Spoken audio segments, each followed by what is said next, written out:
Neon Knights is here, along with so many new fun champions. Let's take a closer look at all of them. With 22 new champions joining us in Neon Knights, it's hard to know what each one does exactly. Because of that, I will be doing an in-depth overview of what each specific champion will bring to your team. Our very first new champion is our beloved hot-headed Brand. Brand throws a fireball at the enemy nearest to him that deals magic damage over several seconds. If the target has been set on fire recently, they take even more magic damage and are stunned. Brand's VIP bonus enables another fireball to be thrown at a different nearby enemy. This Brand has lost his MR shred from set 5, but his new VIP bonus more than makes up for it, as he can apply his DOT magic damage and stun over multiple targets very quickly. Brand has such a low mana cost and will be ulting many times throughout the fight, especially when he is paired with a blue buff. Throw almost any AP items on him and Brand will burn all of your enemies within a blink of an eye. Our first reprinted champion of the new set is Jarvan. When Jarvan ults, he grants attack speed to all allies around him that lasts for several seconds. As a Hextech striker, Jarvan will be a decent unit in the very early game, but will most likely be a trade enabler with great value support capabilities when paired with a stronger carry. His main and only job is to make your team shoot faster, so make sure you keep him close to your allies to benefit from all of his bonuses. Coming back as an early game assassin is Nocturne. Nocturne's ult stuns his current target and deals magic damage to them over several seconds. Nocturne is a great, cost-efficient trade enabler for both Hextech and Assassin comps, with a little bit of backline CC to go with it. If you catch your opponent off guard with a surprise Nocturne jumping right on their carry, a little bit of stun can make the difference between winning or losing a round. Next up is the pro archer herself, Ashe. Ashe shoots arrows around her current target that deals physical damage and slows the attack speed of all enemies it hits. Ashe can be a great CC bot and trade enabler in a syndicate or sniper comp. She also has the potential to carry if stacked with AD items.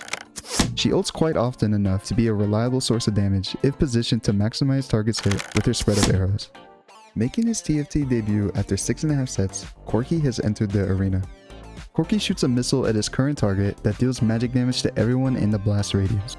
Corki will ult a lot throughout the fight, especially with either of his traits active. With 6 Yordles active, Corki decreases his max mana cost, and with Twin Shot active, he gains the ability to ult twice within the same cast. Using Yordles to get a super early upgraded Corki, stacked with AP items, will often be enough to carry you to the late game. Tunneling her way into the new set is Rek'Sai. Rek'Sai bites her current target, dealing physical damage, healing herself, and stealing a percentage of their armor and magic resist. As a 2-cost champion with 3 inherited traits, we will see Rek'Sai have different purposes in a variety of strong comps. She can act as a synergy bot that helps your team counter some tankier comps, or as a scaling, resistance sealing melee AD carry. Watch out for Rek'Sai lined up on your frontline carries, as she can turn the most fed Tahm Kench into her lunch. Another 2-cost champ with 3 different traits is Sejuani. Sejuani's Fury of the North deals magic damage and stuns her target. After this, she gains armor and magic resist for several seconds. Just like in set 5.5, Sejuani can enable 3 different easy-to-splash traits. Enforcer, Bruiser, and Hextech are all great for supporting your team one way or another. Not to mention, Sejuani is a great value tank with high resistances to both AD and AP. Lining up Sejuani on any melee carry can stall for long enough to get a meaningful advantage on your opponent. I'm not stalling anything. Yes, you are. Our last 2-cost champ is another reprint from set 5, Syndra. Syndra throws the enemy nearest to her towards the enemy furthest from her. The thrown unit is stunned when they land, and magic damage is dealt to all enemies within the landing area. Enabling Syndra's VIP bonus makes her ult area even larger, and it now stuns all enemies hit instead of only one. Syndra is one of the best value units to throw on your team. She is great for countering those hard to kill frontline tanks to improve enemy backline access. She's also great at protecting your vulnerable backline by throwing assassins as far away as possible. With their VIP bonus active, a fully upgraded Syndra can be the main AP carry of your team. If you are fighting one of these, you want to avoid clumping as much as possible, or else your whole team will get one-shotted. This next unit's outfit is quite striking, and that's the magnificent Gnar himself. When this fancy Yordle with the top hat ults for the first time, he transforms into a humongous Mega Yordle with the top hat for the rest of combat. He also throws a boulder towards the furthest enemy, dealing physical damage to everyone it touches. After he ults, he gains HP and decreases his mana cost for the rest of combat. Gnar can be used as an additional frontline unit in a vertical Socialite, Yordle, or Striker comp. He also has the potential to be a melee AD carry, since his ult targets enemy units who are hiding in the backline. Don't let this fool you, because if he is stacked with AD items, he'll make his thrown rock hit harder than an even larger rock, I guess. You better not tell this next unit to stop dashing, because Lucian will dash 5 more times just to mess with you. When Lucian ults, he dashes away from his current target, switches targets to the next closest enemy, and shoots them, dealing magic damage. As a twin shot, this AP carry has a chance to perform his ult twice in a single cast. His mana is also quite low, meaning Lucian will be dashing around the board more often than any other unit this set. Besides, of course, this monstrosity that we'll just save for later. A new frontline enchanter coming to the new set is Morgana.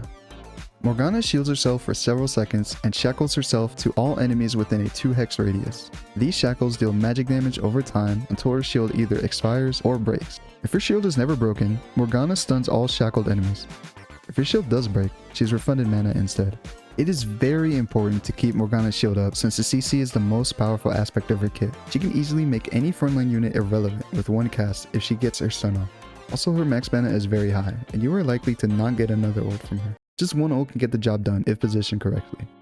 Another 3-cost enchanter joining Neon Knights is Senna. Senna shoots a beam in the direction of her current target, dealing physical damage to every enemy it hits. For every enemy hit, she heals the lowest HP ally for a percentage of the damage she deals. Usually in TFT, there are 2 options for backline units. They can either be a support unit that buffs their team, or a damage dealer. Well, Senna couldn't decide on a role, so she broke the rules to become both. Senna's traits don't scale her damage at all, especially if the socialite hex is in a poor spot. It is important to itemize her heavily with 80 items so she doesn't just tickle enemy tanks.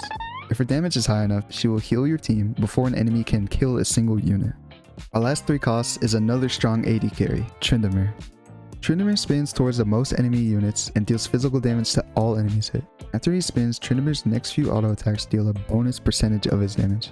Tryndamere gets tons of attack speed from his Chemtech and Challenger traits, which makes it crucial to enable both to dominate your opponents in the mid game. He fits perfectly as a star DPS dealer in a Chemtech reroll comp along with Zac and Warwick. Stack Tryndamere with 80 items while lining them up to spin towards the enemy's backline, and they will get knocked off the map faster than a Beyblade. The first 4-cost champion is an all-time fan favorite, Ahri. When Ahri ults for the first time, she launches an orb towards her current target that deals magic damage to all enemies it touches, and then returns back to Ahri to deal damage once again. This first ult may feel extremely underwhelming, but that's because every time Ahri ults after this, she adds an additional orb to be launched. Although Ahri has a high attack range of 4, her ult cannot hit the furthest hex from the back row. In some cases, it may be worth it to move Ahri up a row if your opponents have back row carries. She will be more vulnerable, but you can get away with it if you have Syndicate enabled to increase her survivability. Ahri starts the fight rather weak, but after a few casts, she has the potential to one-shot an entire enemy board. This means that this AP carry is dependent on at least 1 mana item to get to that high burst potential that she possesses. Ahri loves to charge up, and letting her do so will be the biggest mistake your opponent will ever make. Replacing Sion as a 4-cost super tank is a unit making their first appearance ever in TFT, Alistar. When Alistar's high mana cost ult occurs, he knocks back his current target while stunning them and dealing magic damage to everyone adjacent to them.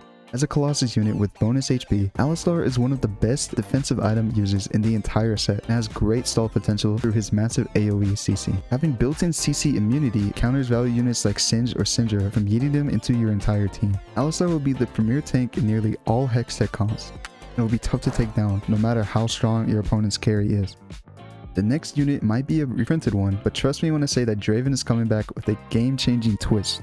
When Draven ults, he empowers his next auto attack to deal bonus physical damage. After the axe hits his target, it will spin back to Draven, and if he catches it, he will keep throwing the same empowered auto. The big twist is that Draven is now a Debonair unit with probably the strongest VIP bonus in the game. Draven's bonus gives him infinite attack range for the entire fight, and all of his attacks ignore half of his target's armor. With this bonus active, Draven will catch every single axe without an RFC, and will not need a Last Whisper to beat those annoying Bramblevests. Now Draven is free to wield all the sword items the game can offer. One defensive item will be more than enough to AFK him in the corner and watch him throw axes until his arm falls off. Replacing Fiora as the melee 4-cost AD carry is Irelia. When Irelia ults, she dashes to her current target to strike them with physical damage. If Irelia kills the unit with the strike, she then recasts his ability to the lowest HP enemy. Irelia will be ulting many times during the fight, since she has such a low mana cost. Irelia's traits are great for balancing survivability and DPS, as she gets a bonus shield from Scrap and bonus AD from Striker. If you're able to keep her alive, Irelia has the potential to kill literally an entire enemy board with just one single ult. The new late game assassin carry jumping to set 6.5 backlines is Kha'zix. When Kha'zix ults, he leaps towards and strikes the lowest HP enemy, dealing physical damage. He also increases their maximum mana until their next cast. Another unit with such a low mana cost, Kha'zix will jump to different targets very often. You may even jump away from the opponent's carry. If you're looking to assassinate the backline fast, you should isolate the damage to that unit only to ensure Kha'zix won't jump away. If you're able to keep Kha'zix on their carry, your opponent won't even be able to play the game. Joining TFT with both a first and last name is Renata Glasc. Renata Glasc throws a wave of poison towards the largest group of enemies. All poison enemies suffer from magic damage over time and reduce attack speed for a very long duration. As a scholar, Renata Glasc can be a strong support unit, offering full team mana generation and a counter to teams with high attack speed. She's also a great Morello applier when paired with a mana item, as she has the potential to hit an entire enemy team. Just because Renata Glasc won't one-shot the board like a Lux would, doesn't mean you should sleep on her poisonous DOT as a carry solution. Our last new AD carry taking over the late game is Sivir. When Sivir uses her ability, she grants herself attack speed for several seconds. During this time, her attacks also bounce between enemies, dealing damage to each one it hits. Sivir is a great attack speed carry, dealing mixed damage from her Hextech on-hit bonus and Striker AD bonus. It is very important that Sivir is not interrupted during her timed ult, which can be achieved through a Quicksilver or a Banshee's Claw. Sivir is paired well with Jarvan's attack speed buff, as they both share the exact same origin and class. If you have too many carry items, you can also play Irelia along with Sivir. If you missed the Yone Fiora duo carry, the Sivir Irelia Striker combo will likely be your new favorite comp this set. Our last 4 cost is a familiar previous 2 cost, Vi. Vi's ult has 3 different stages. Her first ult grants herself a shield that deals magic damage to her current target and to enemies right behind them. Her second ult does the same thing, but now she dashes through the target. And for her third ult, Vi now throws her target up in the air and then slams them down, dealing even more magic damage to all nearby enemies.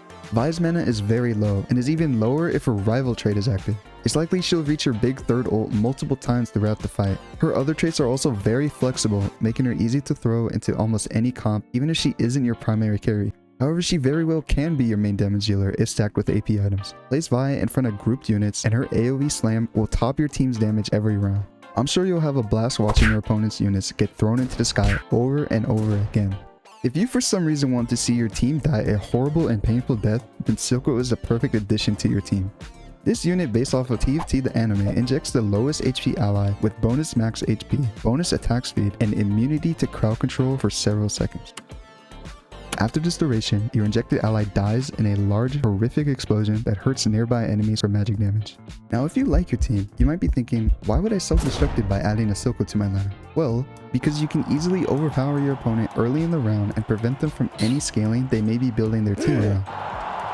Silco is great for gaining a tempo advantage over your opponent during the combat round, especially with Silco's Mastermind trait. This trait grants a large amount of mana to the 2 units directly in front of Silco at the start of the round. These bonuses will cause your units to ult and deal damage much faster, which is great for teams who need a faster pace. Knowing when to add Silco will be crucial, but know that the reward will often be much mightier than the risk.